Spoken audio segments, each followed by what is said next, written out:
आवारा घूमता हुआ कालू कौवा उड़ते उड़ते नदी के पास जाता है।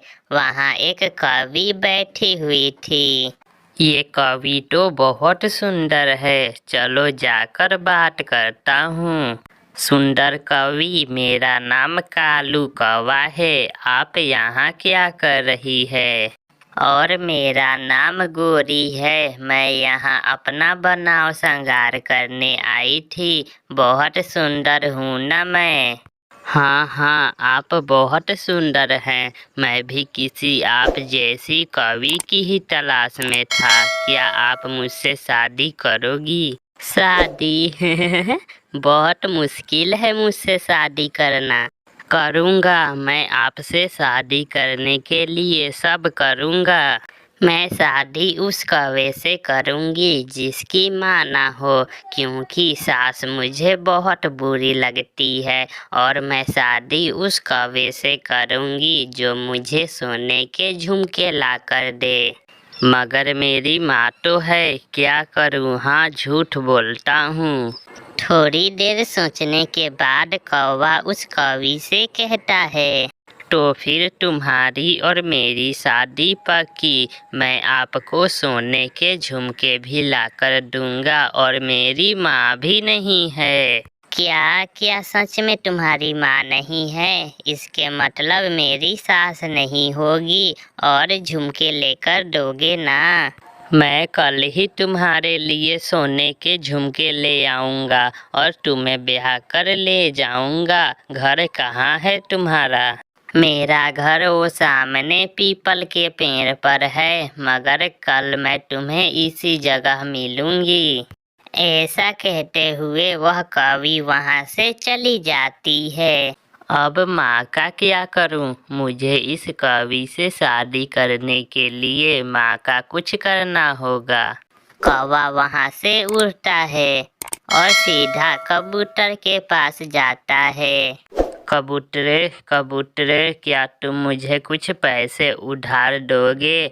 मैंने अपने होने वाली पत्नी के लिए झुमके खरीदने हैं।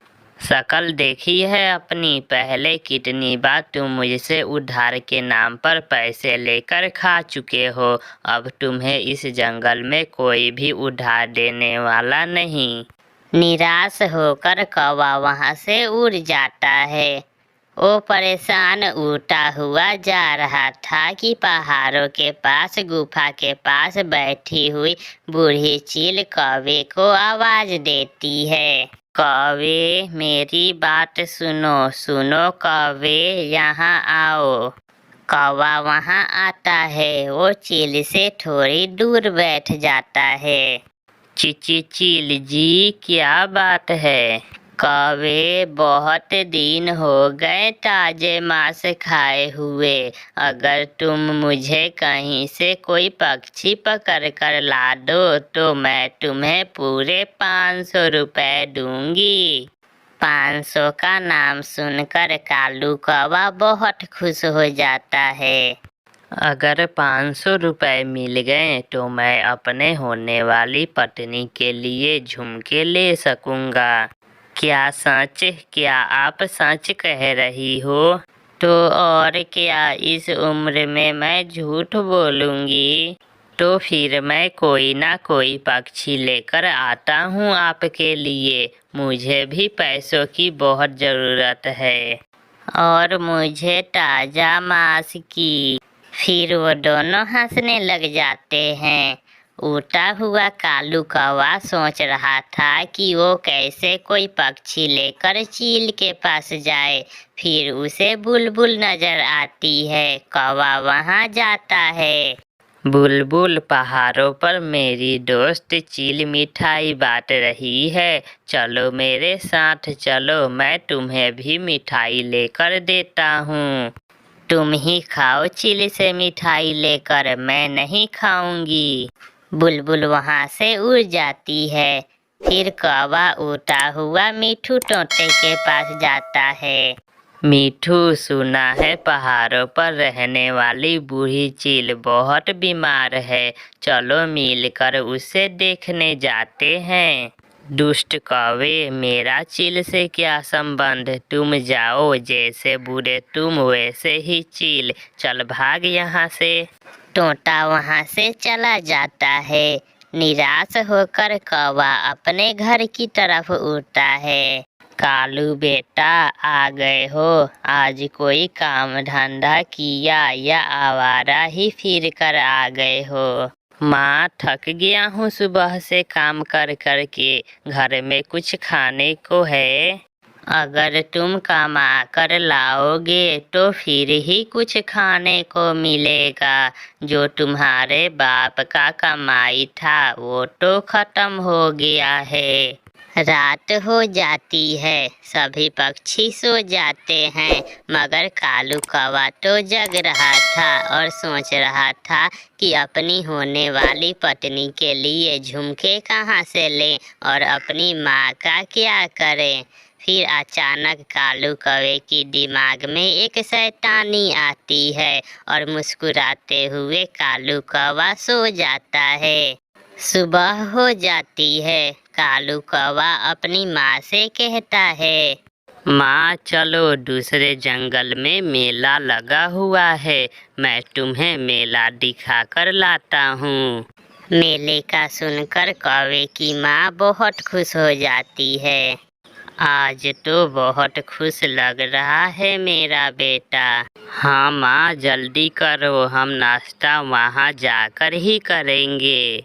दुष्ट कौवा अपनी माँ को साथ लेकर घर से निकलता है।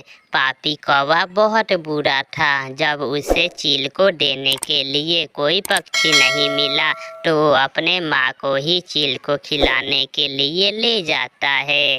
कौवा अपनी माँ को साथ लेकर गुफा के पास पहुँच जाता है। बेटा, यहाँ तो कोई मेला नहीं है। माँ, ये बूढ़ी चील मेरी दोस्त है, ये भी साथ जाएगी। चील जी कहाँ हो, बाहर आओ। चील कौवे की आवाज़ सुनकर गुफा से बाहर आती है। चील जी, जल्दी से मुझे 500 रुपए दो, मैं अभी मेले से टिकट लेकर आता हूँ और फिर हम साथ में मेले देखने जाते हैं।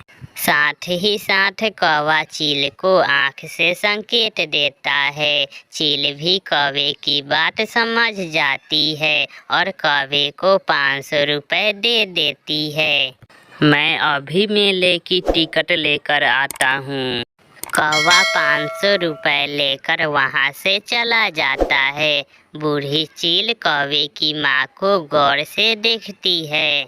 ये कौवा तो मुझे चूना लगाकर चला गया। ये कौवी तो बहुत बूढ़ी है, मैं इसे कैसे खाऊंगी?